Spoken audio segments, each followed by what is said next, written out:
Yo guys, welcome back to another video, and starting today with this video, I'm cutting the bullshit. I'm done with trying to please the YouTube algorithm and make all these fancy thumbnails and titles and like try to do all these tricks to get as much views as I can on my YouTube channel. And I'm just bringing back the channel to what it used to be, where I create actual good educational content for people that are really trying to take organic dropshipping serious. I would rather each of my YouTube videos get 1,000 views a piece if that means I'm able to at least reach those few guys that may be beginners that are actually ready to make their first 5 or 10K a month with organic and they're not just half-assing it, or reach those few guys that are already good at organic, they've already made 50, 100K, that want to take it to the next level over, thousands of views of a bunch of people who could give a fuck less, and they're only clicking on the video because it has this cool thumbnail and this perfect like psychological title and then my intro that I spend 30 minutes on, hooked them in. I'm done with it. From here on out, what you'll see on my channel is this, just really good presentations of me just trying to basically give you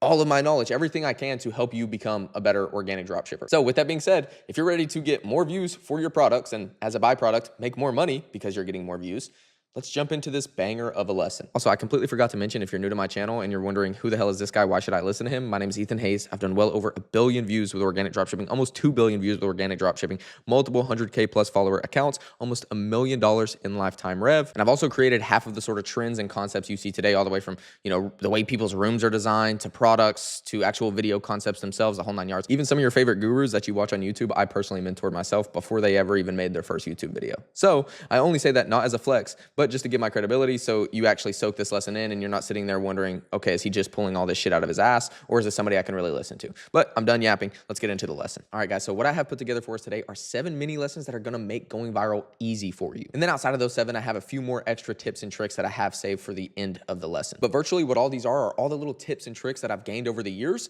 that I haven't seen a lot of people talk about, a lot of them that I've never seen anybody talk about. So with that being said, let's just go ahead and jump straight into number 1. Now, at number 1, I have, you don't always need to create good content. Now, a lot of you seeing this might be like, what the fuck is he talking about? But what I mean by this is sometimes you just simply need to create the type of content that the product demands, which is not always going to be what everybody subjectively views as good content. And the best way for you to understand what I mean by this is by me just simply showing you. So I want you to take a look at this account with me, okay? As you can see here, almost 200,000 followers. They print views, 20K, 16K, 16K, 12K, 20K. And as you keep sifting through, there's all kinds of hundreds of thousands of views each video, 100K here, 200K there, 900K here, a few at 1, 2, 3, 4, 5 million all over his account. And he just continues to print views every day and print a shit ton of money. But if you were to go look at his content, which we'll just click on a random one right here, let's mute that sound just so we, don't get copyrighted by YouTube. Now, looking at his content, just sitting here watching this video as I kind of give you some commentary, if you watch this, there's nothing that great about this content. To a lot of people, this would be deemed as mediocre or mid content at best. He's literally just turning around, really not even that great of lighting. The background's just whatever. It's literally just his house. And it's just him showing the products, like very simple. This does not take a lot of skill or even a lot of effort. And subjectively, like I said, nobody's going to look at this and be like, oh my gosh, that's amazing content. But that's because this product does not need crazy, amazing, high 4K cinematic content. This product demands this sort of mediocre content and performs best with what some people would look at as trash content. And even on the other side of that, if you were to go try and make these like super 4K cinematic, what basically everybody would deem as good content, it would actually probably underperform, get a lot less views, make a lot less sales. Now, my boy Preston here, he's good at content. He knows how to make great content. But what he also knows is not every product is the same. And it's not always about making good content. It's a lot of the time just about making content that the product itself demands. Now, moving on to number 2, I've always advocated for this. I tell everybody about this all the time, but that's going to be wear jewelry. As you see, I actually was never really a big jewelry wearer up until organic, and I realized how much it was kind of increasing the views and helping my videos perform. Now I'm constantly rocking a ring. I constantly have this sterling silver bracelet on. And this is because I started having to wear them so often to keep them and include them in my videos. I know it seems so minor, but like I said, I've personally back tested it myself and noticed 10 out of 10 times, my content almost always performed better when I was wearing some kind of jewelry. And now I looked into the psychology of this. And once I actually did some studying, I realized there actually is like a psychological role that this plays. A lot of it has to do with kind of the same thing as an aesthetic background. It's literally more engaging to the viewer's eyes. It's not like this blank canvas that you're going to see on every other video where people's hands are just bland. It kind of adds to this sort of aesthetic and, in simple terms, makes your hands themselves more engaging, which the more engaging elements you can add to a video, of course, the more engaging the video is going to be overall. And the more engaging a video is going to be overall, the better it's going to perform view-wise. So if you don't already just have some stuff laying around the house, I highly recommend spending, 20, 50, $100 on a cool ring and maybe a cool bracelet to be wearing in all of your videos. Now, what is consciously scrolling? It basically just means exactly what it sounds like. You want to be conscious while you're scrolling. It doesn't matter if you're in the work sort of mindset or if you're just brain rotting. You need to adopt this habit of almost not even being able to turn it off. What I mean by that is even when you're trying to just have fun, trying to get some dopamine scrolling, where literally it's kind of just engraved into your brain that every time you see a good piece of content, every time you see a video, you look over and it has a shit ton of likes, a shit ton of shares, and you can tell it obviously has a ridiculous amount of views, to basically see and kind of pinpoint out exactly what it is that's making it go viral. Pay attention to its hooks, pay attention to its visual hook, pay attention to the concept itself. If you start doing this for every single video, not just every now and again, how a lot of people approach it, but genuinely, like I said, where you can't turn it off, where your brain is like this fucking organic drop shipping sort of viral content machine, to where it's like every time you notice something performing well, you have to like fucking mentally download it into your brain, like, oh, that hook's fire because of this. Oh, that visual hook's fire because of this. Oh, that concept's really nice. I could implement that with this product. If you do that correctly, you will never run out of ideas ever. That's another huge thing I get all the time. It's like, how do you come up with ideas? Or, oh, I've been running this product for a month. I've ran out of ideas, blah, blah, blah. If you're consciously scrolling properly, you will never run out of ideas ever. You'll constantly have new winning hooks. You'll constantly have new winning visual hooks. You'll constantly have new winning concepts. And if you want to go the extra mile like me, what I do is I actually go into my notes. I create all these different categories: winning text hook, winning concept, good visual hook, good sounds to use, trending audios. That's literally what my phone is full of. And every single time, it doesn't matter what I'm doing. I could be in the middle of doing who knows what. If I'm scrolling on my phone and I see something that has performed good, I'm immediately throwing it into one of those categories. And also keep in mind, these do not have to just be product videos. That's kind of another one of my best kept secrets, is a lot of my best performing videos, they're taken from non-product videos. So maybe a skit, or maybe somebody videoing something that may be kind of similar to a product. Like, you get what I'm saying? It's not somebody sitting there making an ad or making a drop shipping video. It's just taking inspiration from a good piece of content, no matter what the video is about. And that's where this puts you at the highest advantage point, is because of the originality. If you're taking and replicating or taking inspiration from a video that has nothing to do with a product, and then you kind of morph that around a product, it's inevitable, no matter what, that's going to be a very original piece of content. And if you didn't know, the platforms are they reward original content. So if you're taking an already winning concept from something completely unrelated to you or a product or your product, and then you find a way to put all of those winning variables into a product video, add that in, a winning concept mixed with the originality factor, and 9 times out of 10, you have a very good performing piece of content. Now, really quick, before I move on to number 4, I just want to give everybody watching this video, as always, an opportunity to join my organic dropshipping Discord, the MMC. Inside there, it has everything you could possibly need to go and start making thousands from organic dropshipping. Every resource, every bit of material, every bit of education that you could possibly need if you're really wanting to make organic dropshipping work. You get access to me inside the Discord. You get weekly calls with me where I'm reviewing your products, reviewing your accounts, telling you what to do, what to stop running, what to start running, access to all the other coaches, access to all these other advanced organic dropshippers that could give you advice, access to all my teams that I use within my own business, product research VAs, website dev, email marketing specialists, my private suppliers. You even get access to $85 worth of free subscriptions that you use on a daily basis as an organic dropshipper. So just by joining the MMC, you're literally saving money. So if you're interested in joining the MMC, I'm gonna leave a link to join down below in the description of this video, and hopefully I see you inside. Now let's move on to number 4. And this is the video always comes first. Now, when I say this, what I'm referring to is your workday as an organic dropshipper. A lot of guys have all these kind of different methods, or, everybody kind of approaches their workday different. But hands down, if you were to go try it today, if you've never done it, if you were to go start your organic dropshipping workday, the very first thing you do is not product research or checking up on this random account or doing all these, random little minute tasks, if you were to start every day when you first say, okay, now it's time to lock in with creating your content and creating your videos, you will make better videos. Now, I have a few things written down here as to why this is so beneficial to start with your videos first. Most common sense one, of course, is peak energy. You're gonna have the most energy and the most mental clarity at the beginning of your day when you don't have all these things you've already done, you're not tired, you are fresh, clean slate, you're gonna be super crystal clear, super focused, and you're gonna have a lot of energy to put towards your videos. Next one is a big one, decision fatigue. Not a lot of people know this, but basically, virtually what this means is as you go throughout your day, the more and more you use your brain, the stupider you become. The more and more decisions you make, the harder it gets to make good decisions. So therefore, whatever you are doing at the end of your day is gonna have the least amount of quality and the least amount of effort put into it, no matter how hard you try. Third one, this is big for me, is knocking out the hardest, kind of highest leverage sort of thing beginning of the day will kind of give you this momentum boost. It's like, okay, you knocked out the hardest thing, so everything else seems easier. Okay, you made a couple really good videos, so now you're hyped for the rest of the day. Momentum is a big thing for us organic dropshippers because there's so many tiny little technical things, and one little video performs bad over here and then you're feeling like shit, or oh, I could only make one video today instead of two. Now everything else is doing bad. Right? So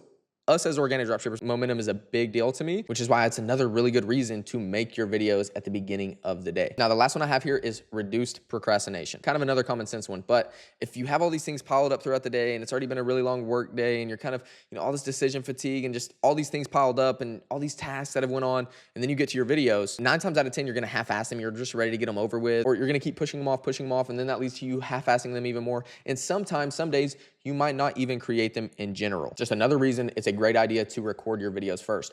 Also, something I didn't include in this is when you're recording them first and you have all this good momentum, this, these good vibes, you're super clear, you're super focused, within your content itself, there's a lot more opportunity for you to randomly add that extra clip you would have never thought of if you had too much decision fatigue, or to try to go that extra mile where you do something that might take you 30 more minutes because you're at the beginning of it, like a clip that may take you 30 more minutes, or try a concept that may take you 30 more minutes or an hour to do. You're so much more likely to do that and go that extra mile, which of course would lead to your videos probably being better. You're so much more likely to do that than if, you waited until the end of the day and then you want to half-ass everything. So for all those reasons, start filming your videos first. It will have a direct impact on the quality of your videos. Now, moving on to number 5, this is going to be studying the big guys. This is almost related to consciously scrolling, but they are different, and I don't want you to take this lightly. Like I said, consciously scrolling's like top 3. This would be like right below it at like number 4. Studying the big guys. What I mean by that is being involved in the space, doing organic dropshipping in general. Even if you're more of a beginner, you've came across those few accounts of 50K plus followers, 100K plus followers. They do hella views. You can go watch their videos and they look super high quality. Like you can just tell these people know what they're doing. These are what I would consider the big guys. When you find these accounts, I want you to study them. But we're gonna take that a step further. We're not just gonna go look at these accounts and be like, oh, they're doing some good shit, blah, blah, blah. I want you to make this a process. So every single time you run across one of these big guy accounts, I want you to copy the link to their account and put it in your notes. Stash it away, similar to the consciously scrolling, make a category for it. Literally, you can, name it big accounts, big guys, big accounts to study. And every single time you come across one of these accounts, copy the link, put it in that note. Now, the method behind this is, of course, you can just do it in your free time and in general, just go like study them. But where it kind of gives you the most help is before every filming session. So just a quick 5 to 10 minutes before every filming session, go look at a few of these big dogs and go study a few of their videos. Get used to like their movements. Ask yourself, why are they making this decision? Why are they choosing to have this background? Okay, why are they choosing to include this clip? How long is that video? And kind of just absorb all this, right? Just unconsciously start absorbing and kind of almost putting yourself in their mind. And this will just naturally kind of make you do better when you go to film. It's almost similar to like, a good way to put it, I'm not trying to be cringy here, but like, if you've ever played, like all my OG Fortniters, you go and watch clips, or you just watch people play video games in general, even like BO2. I used to watch hella BO2 clips. I'd watch people drop nukes and shit. And that would almost like pump me up in a way to where I feel like when I went to play, I'd be playing better. Or maybe I saw there was a certain way that they rotated around the map, then I could go and do that my next time that I play in. It's just really a big psychological thing. Just going and kind of watching these people to kind of get you hyped up, to maybe get this little detail or two that you can go and implement in your next video is going to improve your next video. And then of course, outside of that sort of psychological thing I was just explaining, you can actually copy their videos. You can maybe steal one of their text hooks and then, just reword it a little bit to make it make more sense for your product. If you're dry on ideas, you can steal a few of their most recent concepts. But just having this sort of category in your notes, this sort of material that you can always look at of these big guys is going to really help you just create better content. Now, moving on to number 6, it's quality over quantity, and it always has been. One really good video is worth more than 20 half-assed videos. Now, the only reason I included this is because this has kind of been a mixed topic within the space over the last 6 to 8 months. I've even had people come to me like, oh, is it better to post, 10 videos a day than blah, blah, blah, and all this bullshit. So of course I had to include this in here, but all of the big guys, all these guys that actually genuinely print, make serious money, and are actually good at organic dropshipping, they'll all tell you the same thing. Everybody that's actually good at organic knows it has always been quality over quantity. And the only time you're going to hear the opposite is from these literal scammers on YouTube that don't even do the business model anymore, or that have never done the business model, that are just literally yapping nonsense. So you should always favor making a good piece of content and putting more time into one piece of content than putting less time into a shit ton of dog shit content. Now, at number 7, before we get into the little extras and finish off the lesson, I have product is king overall. And I feel like so many of you need to hear this, because at the end of the day, the biggest lever that you can pull in terms of getting more views or getting easier views or going viral easier and faster is gonna be the product itself. Now, reason being for that is because you can be the best content creator in the world, but if the product is bad enough or not intrinsically viral enough or too bland or just in general too bad of a product, you can end up even being the best at content in the world, never going viral, ever, or at least it being very hard and you very rarely going viral with it. As to where the other side of that is, you could take the worst content creator in the world,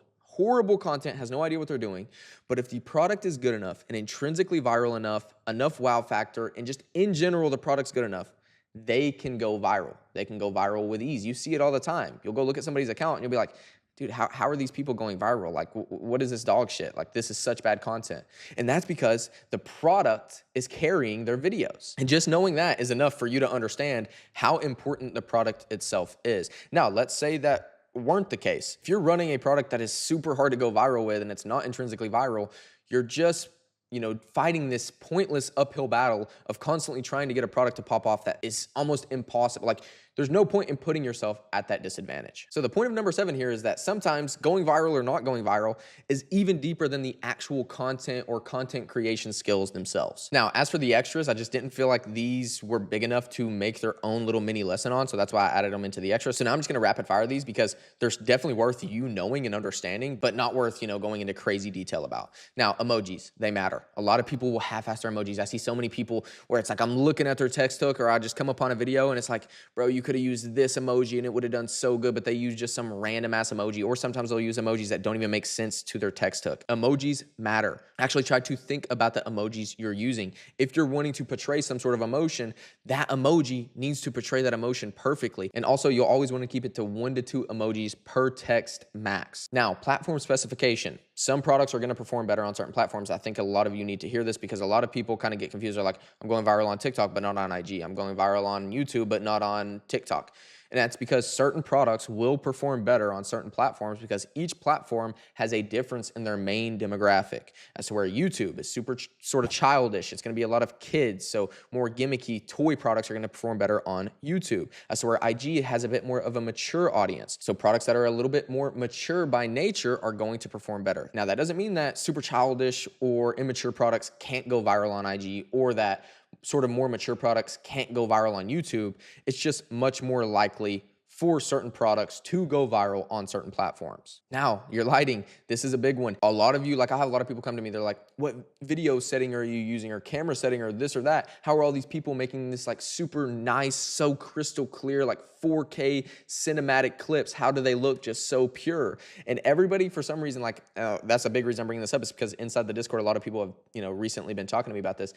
I don't know why everybody thinks it's the recording settings. The reason some of these videos that you're seeing that look so good and crystal clear that you feel like you just cannot match, it's because of their lighting. It's because they're actually good at lighting. They're focusing on lighting. They're manipulating the lighting in a certain way. Your lighting is going to have a direct impact on your content or your video looking kind of mediocre or looking super clean, clear, and cinematic? It's your lighting majority of the time. All right, guys, so that is gonna conclude today's lesson, 7 mini lessons that are gonna make going viral easy for you. I hope all of you gained a lot of value out of this as always, but I also wanna start taking video suggestions from you guys and going super in depth on anything organic dropshipping education related. And from here on out, what I wanna start doing is, if you give me a video idea good enough where I can actually make a presentation and a lesson on it, not only will I actually make the video and make the lesson on it, but I'll also shout out the person that gave me the idea for that lesson in the video. So drop your questions about this lesson down below. Drop video ideas that you want me to create in the comments down below as well. And also, like I said, if you're interested in joining a super high quality organic dropshipping Discord, it's gonna have more information and better information than I could ever give out on YouTube, then I'll leave that link down below in the description for you to join. But with that being said, that's all I have for you guys today, and I'll see you on the next one. Peace.